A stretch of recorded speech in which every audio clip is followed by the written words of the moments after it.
trying to hit me here. Okay. Now I got to clear the line of attack. So I'm here. And I'm lined up on his center. So where I moved into was the zone of sanctuary. And the zone of sanctuary is identifiable if you use a circle inside a square. You shade in the circle, and the corners of the square are unshaded. So those are your diagonals, 10, 2, 4, and 8. Okay? And what that's going to do is if I move perfectly north, I am back in the radius of that circle and getting hit. If I move at the angle, you see that I start to move outside the radius. I'm in the corner of the square at 4 o'clock. Okay? So you want to move to 4, and you're now lined up on his center. Okay? So this is the mind. You guys can move those lights where you need to. We can keep going. All right. And my target is the hands. Okay? And my power hand is my right hand, and it has to stay on the Wuji line. Okay? And then I have to allow that 2 to 3 inches there for my margin for error if I miss. So in other words, if I move way outside and I put my power hand where it goes, I miss the target. If I get here, I touch the target, but I have very little margin for error as we're going on. So I always have to give that 2 to 3 inches past the target, and this works. Okay? And then we reverse engineer everything. So he'll rewind, and we know that my Joe can't go outside my outer rim. So it stays here. So as he's going, I'm going to be late here, but embryonically, he stops here. Then I hit my target. Okay? But let's look at the embryonic, because this often messes up Aikido people. This is a block. And there's no blocking in Aikido. And this is still a block. Okay? And that's a pipe dream. The non-contestation is to rotate here, not to rotate your weapon against the yang aspect. That's not non-contestation. Okay? So this is a block. Let's just look at it as a block. But first note, this is not Aikido. Okay? So he's trying to hit the head. I come here embryonic. If I bring my hands closer to his weapon, you see, my hands are now vulnerable to the strike. Okay? So I can't do that. Alright, so let's trade roles. Are your muscle bellies killing you? Alright, here we go. Get in there. Okay, so he's there, okay? And the reason I'm making this point is, here's his head level. That's where I'm hitting. Hold the weapon. Okay? No. Got it? You separate your hands to the third toe. Okay? There I am. Don't let me move it. If he comes near the pressure, bring your hand up to it, then he can hold it. He can hold it, do you see? But when he goes to not risk his hand, then he can't hold that weapon. It's just leverage, okay? And so, for example, the more I am at the distal end, the more leverage I'll have, the easier that is. This is enough leverage, his head height, that's enough leverage for him to not have enough mechanical advantage. So, as block goes, it's not a good block, okay? So you don't want to do that. Why did I bring that up? Because when go here, people think that this hits like a J. Do you see? They're going like a curve there. Do you see that? And you don't want that curve. This goes straight down. Boom. Straight down. Straight down. After it hits, this part comes up. Not my tip making that circle. Do you see that? Okay, so if we come onto this, or this, I don't know. And I do a J, it's a kind of skimming kick, as opposed to is what I want, okay? That's what I want. So I want it to go down, and then this comes up. Not this, not that, okay? And that is going to take you to the application phase. So go slow so you can see. So boom is where I hit those hands. I don't block this, okay? So if you watch the path of the weapon, it's going, no, just let me show the path. Right. It's going boom, hitting, whipping, boom. So watch that the two ends are not, they're not in relationship. They're in anti-relationship. So I go up, ram, hit. So if he just sticks his jaw out as a target, I don't go here. I whip it. Is what I'm doing. Okay? So I won't do it on him, but this action just and he hits the hands there. Boom, hits, back in comes up, and in I go. Okay, so that is what I'm doing here. So even if I do it embryonically, I don't want to skim it. I want it to go straight down. Boom. But I don't want the two hands to be in relationship with each other. They kind of wiggle. It's like a whip. Up, in. Okay? Well, let's try that. So he goes, boom, pop, in. It's the basics, embryonic. So you guys see how I'm bringing it up? It's in that, because that's going to be the whip. Boom is where I'm going to hit, okay? So watch how I'm bringing it up. I just stopped here, okay? And now his weapon is a training line. It's not a Joe anymore, okay? And I keep the relationship going to parallel to the deck. Lift the back end up, and in I go. Boom, pop, back end up, in I go. Different and not powerful. Boom, boom, in. Up, boom, in. It's this back end that paints what everyone wants to paint with the front end. Okay, don't do that. All right, let's something for the rest of you and people here too.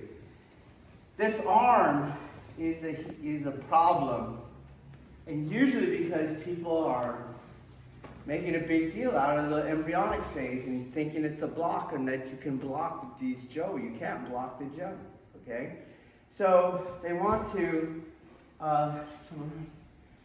have like power here. You see that? And they get really weird about is my elbow out? You see? They get weird grips. Don't put your elbow out. Do you understand? This is Nikyo. You're giving Nikyo to yourself in a way. It's right here. Okay? So, Holter Joe is very natural. Okay? And because I want my body to whip in here, okay? The hand is going to be natural grip. You see? Just like you're holding a pistol left-handed. Natural grip. not like this, not like that. Natural grip, okay? And because I rotated up the circle into the zone of sanctuary, my arm is technically on the other side of my Joe from his point of view. Dude, I don't know what camera angle you need, Sean, to get that. It's not over here. It's on this side. Everything is on this side of my Joe. So I don't have to make it all weird to be on that side. Okay? Does that make sense? So I hold it naturally. Just naturally, I move. I whip it, boom, pick up the back end, and in I go. Okay? So nothing weird with your elbow and your grip. All right, let's try it. So let's go back to what a training line is. He comes around, okay? What I mean is this is the line that I go straight down. My weapon strike goes straight down. I am not fighting the Joe right now. So I don't want to non-contest the Joe. It's not a Joe. I'm not blocking it. Okay? So I don't need to rotate the cross in order to come around to go up. So right from here, my weapon just follows the weapon down. I don't start turning it. You see, I'm on the top. I'm on the diagonal top. And as you go further, I'm more on top, more on top. Okay? So I just go straight down. Don't move his weapon. Boom, straight down. Then the hands displace the weapon. Boom, in. Again, one, straight down. Follow the weapon straight down. Keep the relationship you have right now. Straight down. Boom, up, in. Incorrect. I'm starting to make my way on top. On top would be totally this. So I start on the side, and like let's say that's 3 o'clock, 12 o'clock on top of the Joe, and I start moving towards 2. You see? 1 o'clock, 12:30, and now I'm here at 12:30 when I hit that. No, straight down. Boom. In. Okay? Try it again. If you're here and you're not going straight down, look how I'm going straight down. I'm just going straight to his hands. I'm just letting the weapon fall. That's all I'm doing. There's no doing that. Okay? So I stay at 3. I start at 3, and I try to go down 3.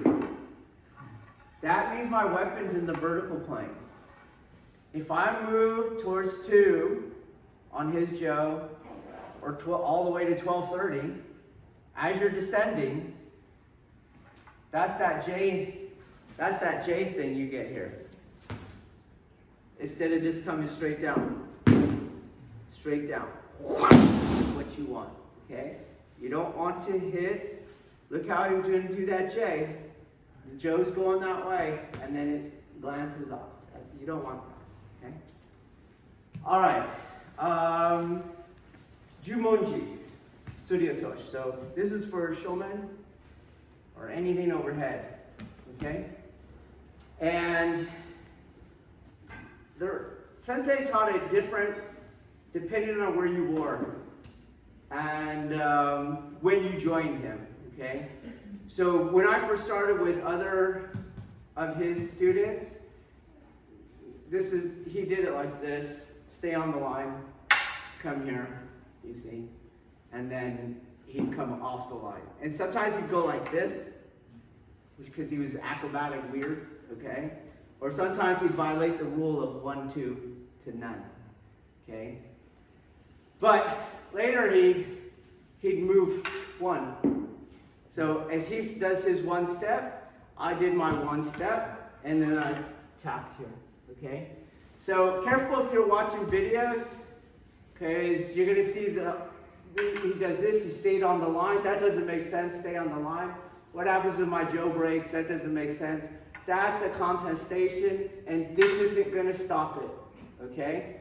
So you're going to do, if you watch what Ronan's doing in the video, he's doing what I taught him, which is 1, 2, okay?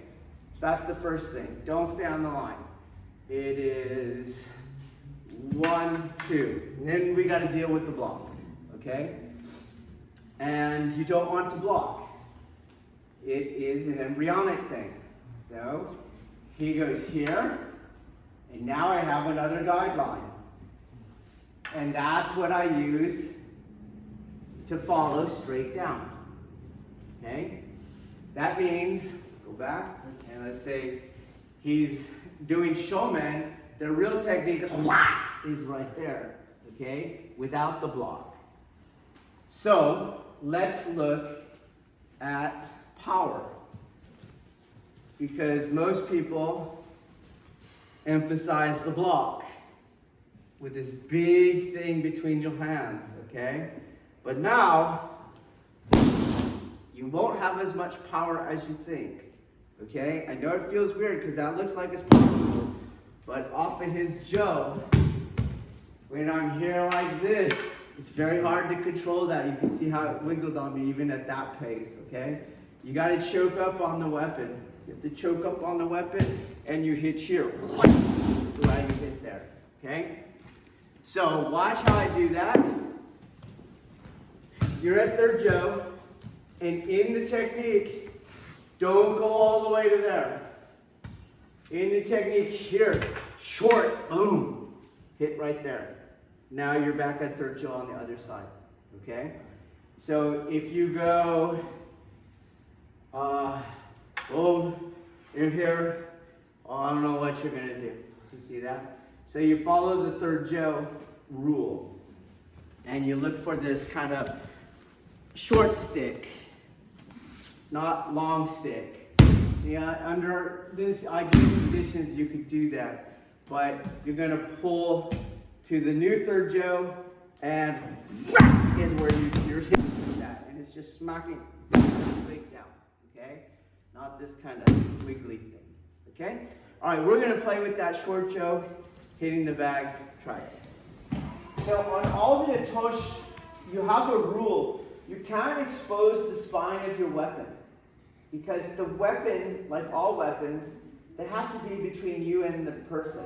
So when you point it down, it's not ready, it's not in the fight, it's vulnerable, okay? It would be like a gunfight and the threat is already here, and I'm gonna point my weapon at the ground. Just, no, that's a no-no, okay? Weapon has to be between you and the opponent.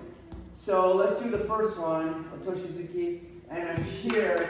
You don't want to ever hit so hard and so unrelated with the power hand being the right hand that the Joe is pointed down, because now the spine is vulnerable to him. He can just push it down and come in, and then that's it. I'm done. The weapon's gone, okay? You never do that. So on this technique, when I'm going around, when you come back here like this, it's very hard to keep that tip up. And so you'll see a lot of people, when they're doing it, it's like it's pointed down at the end, and no, okay?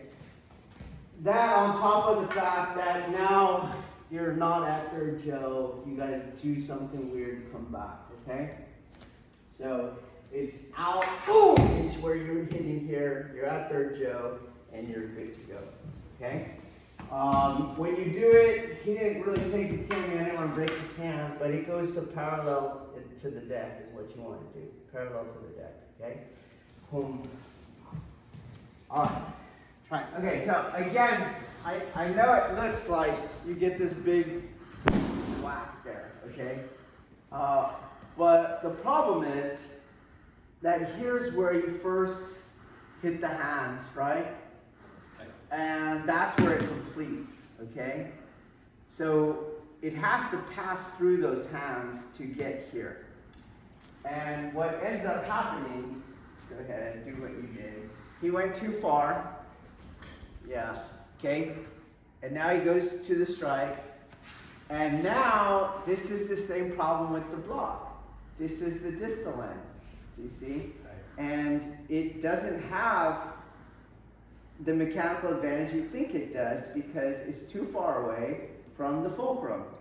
But when he moves closer, do you see? Don't let it up. He gets more control. Now he starts to put his weight into it, and he has a lot more control. Go back, push your weight into it, and the handle's gonna go, the grip's gonna go down without this, okay? So that's why you gotta choke up on the weapon, okay? Aside from being able to control the tip and not exposing the spine.